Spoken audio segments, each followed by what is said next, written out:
مرحلے ہوتے مسافروں کی قدم پڑھ کے چھوٹتے منزل علی کے نقش قدم پر اگر چلے ہوتے محمد والے محمد اللہم صلی علی محمد وآل محمد. ماشاءاللہ مجموع بہت زیادہ ہے لیکن سلوات کی آواز بڑی دھیمی ہے. کل میں نے حدیث پڑھی تھی, 2-4 اور پڑھوں کیا؟ مل جل کے سلوات پڑھیں, بابا سے بلند جیتی جاگتی.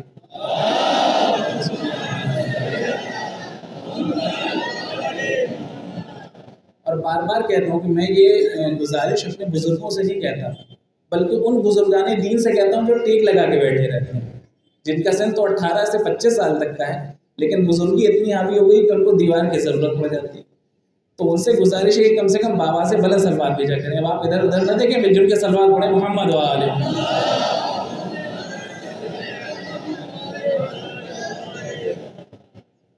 دیوار کا سہارا لینے کی ضرورت نہیں ہے. بزرگان میرا ان کو بیٹھنے دیجئے, آپ بیچ میں آئیے, بالکل حلقے میں آئیے اور یہاں پہ اپنے جذبہ ایمانی کا اظہار کیجئے, اپنے جوش عقیدت کا اظہار کیجئے.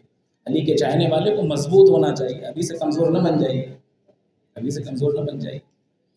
میں عرض کر رہا تھا امام کے چاہنے والے 8ویں سرکار کے, امام کا دور ہے, آپ جانتے امام ولی عہد بنا دیے گئے تھے اور وہ پوری سیاست اپنے مقام پر. لیکن پھر ایسا ہوتا تھا کہ بہت سے شیعہ امام کے چاہنے والے امام سے ملاقات کے لیے آتے تھے, جو بھی سوال جواب ہوتے تھے, مسئلے شرعی ہوتے تھے, پوچھتے تھے, چلے جاتے تھے.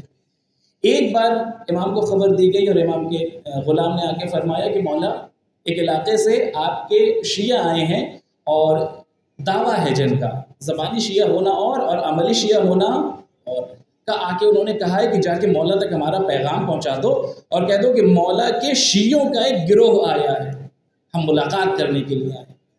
مولا نے کہ جا کے ان سے کہہ دیجئے گا کہ سلام کے جواب کے بعد ہم ان سے ملاقات نہیں کر سکتے. پورا گروہ ہے, یہ 1-2-4 لوگ نہیں ہیں, پورا قبیلہ ہے, گروہ ہے جو آیا ہے, محبت کا دعویٰ کر رہا ہے اور کہہ رہا ہے ہم ملاقات کرنا چاہتے ہیں. امام نے کہا ان سے ملاقات نہیں کر سکتے. غلام نے سن لیا, جا کے پیغام پہنچا دیا, انہیں بات ہی نہیں سمجھ میں. انہیں سوچا شاید امام مصروف ہوں گے اور مشغول ہوں گے عبادت میں, چلو چلتے ہیں پھر پلٹ کے آتے ہیں. گئے اور جانے کے بعد ایک دن کے بعد پھر اگلے دن پلٹ کے آئے اور آگے پھر وہی سوال کا مولا سے ملاقات کرنا چاہتے ہیں, جا کے بتا دیجئے, اور اسی جملے کی تکرار فرمائی کہ مولا کے امام رضا کے شیعہ آئے ہیں, جا کے ان کو بتا دیجئے, امام کو بتائیے کہ فلاں علاقے سے آئے ہیں, امام کے شیعہ ہیں. امام تک پھر یہ پیغام پہنچا اور امام نے پھر وہی جواب دیا کہ سلام کے جواب کے بعد ان سے کہیے گا ہمارے پاس ان سے ملاقات کے لیے وقت نہیں ہے. اور پریشان ہوئے اور اب سوچ میں پڑ گئے کہ ضرور کوئی خطا ہوئی ہے, ضرور کوئی غلطی ہوئی ہے. آخر کون سی ایسی خطا اور غلطی ہوئی جس کی وجہ سے امام ان سے ملاقات کرنے کے لیے منع کر رہا ہے. پھر پلٹ کے چلے گئے اور اب چند دن رکے, مسافر ہیں بہرحال, اور اب ان کو واپس بھی جانا ہے اور دل میں یہ بھی خیال ہے کہ پلٹ کے جائیں گے تو منافقین کا ایک گروہ ہے جو منتظر بیٹھا ہوا ہے, جو بہانے ڈھونڈ رہا ہے کہ کسی طریقے سے شیعان علی میں کوئی نہ کوئی عیب ڈھونڈا جائے. وہ کہے گا یہ دیکھو کل تک بڑے شیعہ بنتے تھے اور محبت کا دعویٰ کرتے تھے, ان کے امام نے ان سے ملاقات تک کے لیے منع کر دیا. اب اور پریشان, اور اب آئے تو آ کے اپنی اس مجبوری کا گویا اظہار بھی کیا کہ مولا شاید ہم سے کوئی خطا ہوئی ہے, شاید ہم سے کوئی گناہ ہوا ہے. غلام سے کہا کہ مولا تک یہ پیغام پہنچا دو کہ ہم اپنی غلطی جاننا چاہتے ہیں کہ آخر ہم سے کون سی ایسی غلطی سرزد ہو گئی ہے کہ امام ہم سے ملاقات نہیں کر رہے ہیں, اور اگر بغیر ملاقات کیے ہم اس سرزمین سے چلے گئے تو پھر نوبت یہ ہوگی کہ منافقین ہم پہ ہنستے ہوئے نظر آئیں گے, منافقین ہم سے یہ کہتے ہوئے نظر آئیں گے کہ یہ علی کے شیعہ جن سے امام نے بھی ملاقات سے منع کر دیا. اب جب اتنا اصرار ہوا تو آخر میں تیسری بار امام نے ان سے ملاقات کے لیے ان کو بلایا, اور بلانے کے بعد جو امام نے جملہ کہا ہے وہی لب لباب ہے جو میں آپ کے سامنے پیش کر رہا ہوں. امام نے فرمایا کہ جب تم آئے تھے, سوال کیا انہوں نے کہ مولا ہم سے کیا گناہ ہو گیا, کیا خطا سرزد ہو گئی کہ ہم ان سے ملاقات نہیں کر رہے ہیں. مولا نے فرمایا کہ جب تم آئے تھے تو تم نے آنے کے بعد یہ کہا تھا کہ مولا تک کے پیغام پہنچا دو کہ مولا کے شیعہ آئے ہیں, امام رضا کے شیعہ, آل محمد کے شیعہ سلمان اور ابوذر ہیں, تم نہیں. سلمان شیعہ ہیں, شیعہ سلمان ہیں, شیعہ ابوذر ہیں, شیعہ مقداد ہیں, شیعہ عمار ہیں. تم نے اپنے آپ کو شیعہ کیسے سمجھ لیا؟ عملی میدان میں اتنے پیچھے ہو کہ زبان سے کہتے کچھ ہو کرتے کچھ ہو, زبان سے دعویٰ کرتے ہو محبت کا, عمل تمہارا ویسا ہے جو ہمارے دشمنوں کا عمل ہے, اور پھر تم بات کرتے ہو کہ تم ان سے محبت کرتے ہو, تم اظہار عقیدت کر رہے ہو.